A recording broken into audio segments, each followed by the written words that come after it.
When you finish Ramadan, what does Allah say in the Quran? Wali tukabbirullaha ala ma hadakum. At the end of Ramadan, you have to say takbir on the day of Eid. Because takbir, you say when you finish something, when you complete something. Because then you realize, whatever I did, it was so small. And Allah is greater than this. Allah is more than this. Allah is magnified, and everything in my life is minimized. You know, when you go on an aeroplane, this is the best analogy I can give you for takbir. Not for takfir, don't do takbir. When you go on an airplane, don't go on Pakistan International Airlines. It's an experience. I'll tell you a story about PIA. One time, I was going to Pakistan in PIA, and of course, as always, PIA is well known for all the turbulence, mashallah, because they want to test your iman. This is the beauty. If you want to test your iman, you take PIA. And when we were going through the turbulence, big time, uncle next to me started to make dua. And he was saying, imagine he thinks he's about to die. What's he going to ask Allah? Yasin. I said, uncle, Yasin is just 2 letters of the alphabet. It's like saying to Allah, ABC. I said, you know, uncle, Allah can understand Urdu. You know this. Just speak to Allah in Urdu. He was amazed.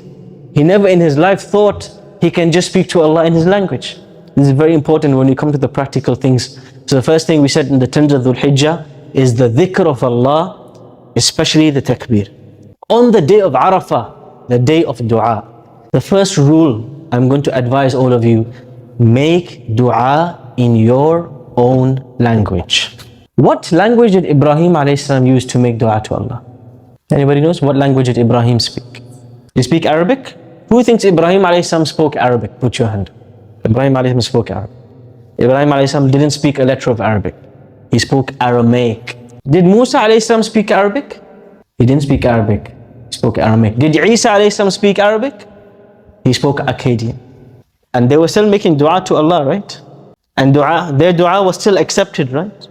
We don't need to make dua in Arabic. Allah understands every language. When you ask Allah in your language, what's the difference going to be? If you ask Allah in a language that's foreign to you versus asking Allah in your native language, what's the difference going to be? Dua is going to come from the bottom of your heart. That's the difference. When you're speaking to Allah in a foreign language, this is why people don't marry outside of their language. Imagine you struggle to communicate with your wife on a daily basis. How will you communicate? How will you express your love to her? Sign language. It's not going to work. Yes? Why do 99.9% of people marry someone they can communicate with? Because when you communicate in your language, it comes from here. How you want to express, it comes. Just as you feel it to be. So when we speak to Allah, speak to Him in your language. This is the sunnah of all the prophets. Speak to Allah in your language. In Urdu, in Bangla, in Sylheti, in Tamil, in English, in Cockney, Scottish, Liverpool accent, doesn't matter. Allah understands it all. Speak to Allah from your heart. This is the most important thing, is the dua. For it to be accepted, it has to come from the bottom of your heart. And when you ask Allah, we have to remember the legacy of Ibrahim a.s. How did Ibrahim a.s. make dua? Remember when Ibrahim a.s. left his family in the middle of the desert, what did he ask Allah? Anybody knows? This is one set of ayat. There's another. رَبِّ إِنِّي أَسْكَنْتُ مِنْ ذُرِّيَّتِي بِوَادٍ غَيْرِ ذِي زَرْعٍ عِنْدَ بَيْتِكَ الْمُحَرَّمِ. Oh Allah, I left my family in a place with nothing next to your future house. Now if you left your family in the desert, what would you first ask Allah for? If you left your wife and children in the middle of the desert, what would you ask Allah for? Sorry? Protection. And what else would you ask Allah for? Food, water, survival, basically, right? See what does Ibrahim a.s. ask Allah for? This is the best lesson. رَبَّنَا لِيُقِيمُوا الصَّلَاةِ.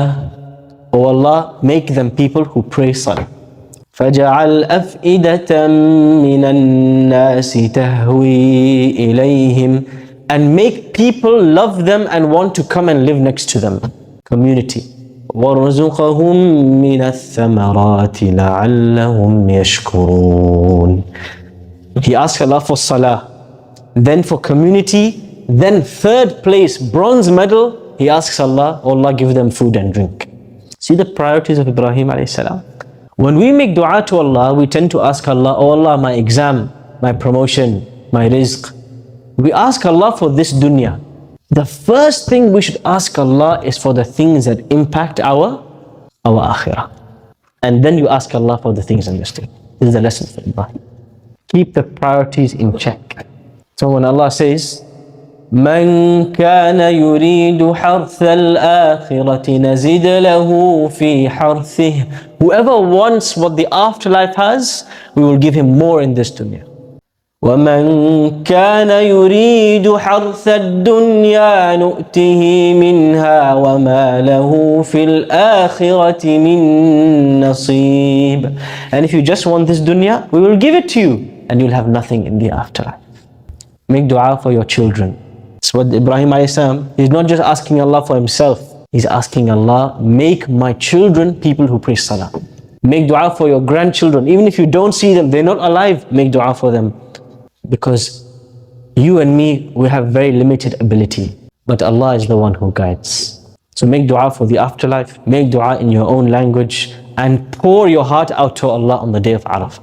Choose something in these 10 days that you're going to sacrifice for the sake of Allah. I'm going to tell you what I'm going to sacrifice. Not my son. I'm going to sacrifice my smartphone.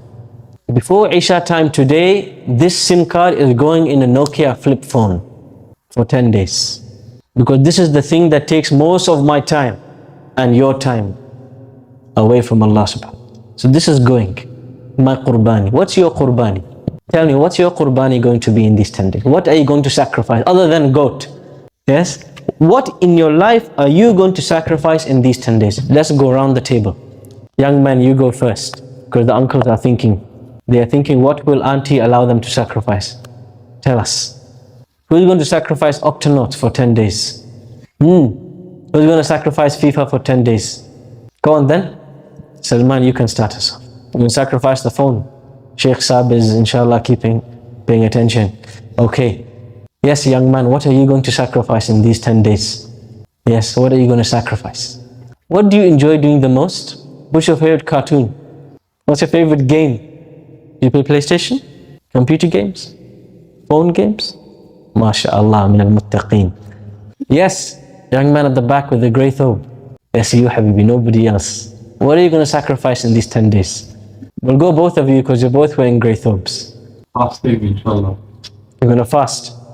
MashaAllah. All 10 days. Don't fast on Eid. Yes. You're going to fast? Okay. Uncle Ji, आप बताइए, आप क्या कुर्बानी करेंगे इन दिनों में? Time ki qurbani, ya salam. Uncle is going to sacrifice his time for the sake of Allah. They say time is money. Actually, time is more valuable than money because you can never get it back. You can get a refund, but time cannot come back. Yes, Uncle Ji, you're going to sacrifice the TV, mashallah. No Peace TV, no Geo TV for 10 days. La ilaha illallah, mashallah. I'm going to start selling Nokias in bulk, inshallah. I'm going to make a big, I like how people started selling masks in COVID. They made a lot of money. Yes, this is the time. Yes, young man. The phone. MashaAllah. Today we have like a big exodus, MashaAllah. A bulk abandonment of the phone. Yes, we all agree this is the biggest time wasted in our lives. Can we all agree about this? Yes.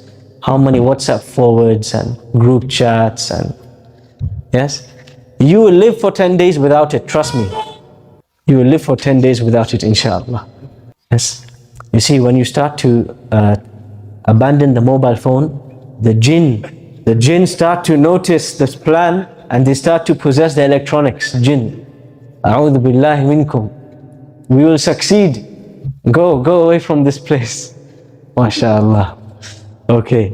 So in summary, what is the significance of Hajj? Who's going to tell me? Why is Hajj so important? It is a practice for Yawmul Qiyamah. What is the most important day in Hajj?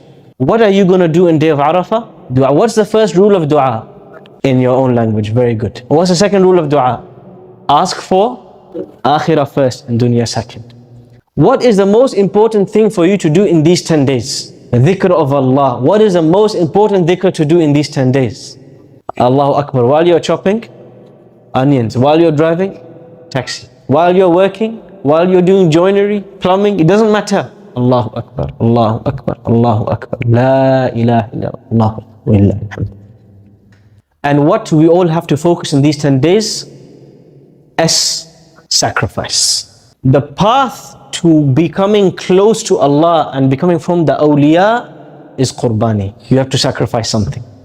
Allah says in the Quran, لَن تَنَالُوا الْبِرَّ حَتَّى تُنْفِقُوا مِمَّا تُحِبُّونَ. You will never reach righteousness until you spend from the things that you love. So you have to tell me, what do you love the most in this dunya? Is it money? Give £1,000 for Allah this Dhul Hijjah. Is it your time? You don't want to give your time to anyone? You're going to do i'tikaf in the masjid for one day. One day you're just going to give to Allah in the masjid. What do you love the most? You give it for the sake of Allah. This will push you to new heights in your closeness to Allah.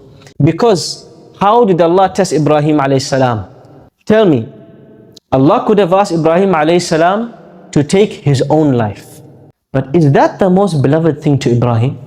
He can take his own life, no problem. But what is more beloved to him? The life of his son. Why? What is special about Ibrahim alayhi salam and his son? Who can tell me?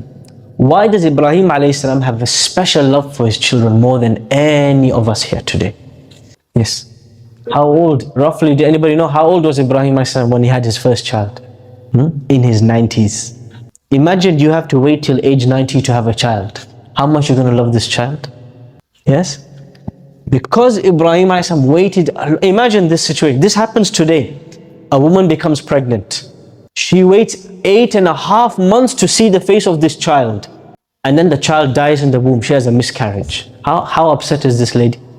It will take her years to recover from this death. Because she waited. Allah took him up. Ibrahim alayhi salam waited 100 years to see the face of this child. He sees the face of this child. The child grows up. Just before he's a man, Allah says, finish, time up. This is such a huge test. But Ibrahim alayhi salam straight away says, قَالَ لَهُ أَسْلِمْ قَالَ أَسْلَمْتُ.